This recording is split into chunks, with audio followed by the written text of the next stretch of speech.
So our idea is, if Narendra Modi can give money to the 22-25 richest people in India, we can give money to the poorest people in India, to the weaker people in India.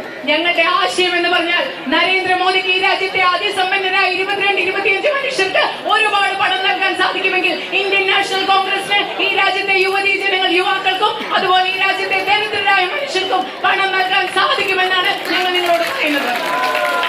I know in Wayanad there are a couple of very important issues. എനിക്കറിയാം വയനാട്ടില് നിങ്ങൾക്ക് പ്രാധാന്യമുള്ള വളരെയധികം പ്രധാനപ്പെട്ട ചില പ്രശ്നങ്ങളുണ്ടെന്ന് എനിക്കറിയാം.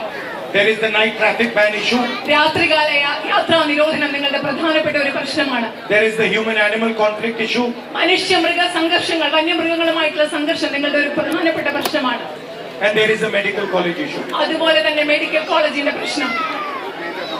I don't understand why the medical college is taking so long. എനിക്ക് മനസ്സിലാവുന്നില്ല ഇവിടെ ഒരു മെഡിക്കൽ കോളേജ് വരാൻ ഇത്രയും കാലതാമസം ഉണ്ടാകുന്നത് എന്തുകൊണ്ടാണെന്ന് എനിക്ക് മനസ്സിലാവുന്നില്ല. I have spoken to the Chief Minister personally on this issue. ഈ വിഷയത്തിൽ വയനാട്ടിലെ മെഡിക്കൽ കോളേജ് സംബന്ധിച്ച വിഷയത്തിൽ കേരളത്തിലെ മുഖ്യമന്ത്രിയോട് ഞാൻ വ്യക്തിപരമായി സംസാരിച്ചിട്ട് കൂടിയുണ്ട്. I have put pressure on them. Our party has put pressure on them. UDF has put pressure on them.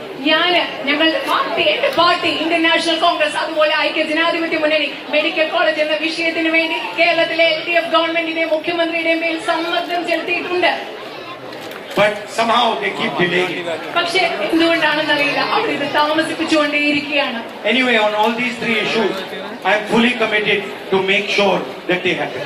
ഈ മൂന്ന് പ്രശ്നങ്ങൾ, വയനാട്ടിലെ മെഡിക്കൽ കോളേജ്, വന്യമൃഗ മനുഷ്യ സംഘർഷം, അതുപോലെ തന്നെ രാത്രികാല യാത്രാ നിരോധനം, ഈ മൂന്ന് പ്രശ്നങ്ങളും പരിഹരിക്കാൻ ഞാൻ പ്രതിജ്ഞാബദ്ധമാണെന്ന് ഞാൻ നിങ്ങൾക്ക് ഉറപ്പ് നൽകുന്നു.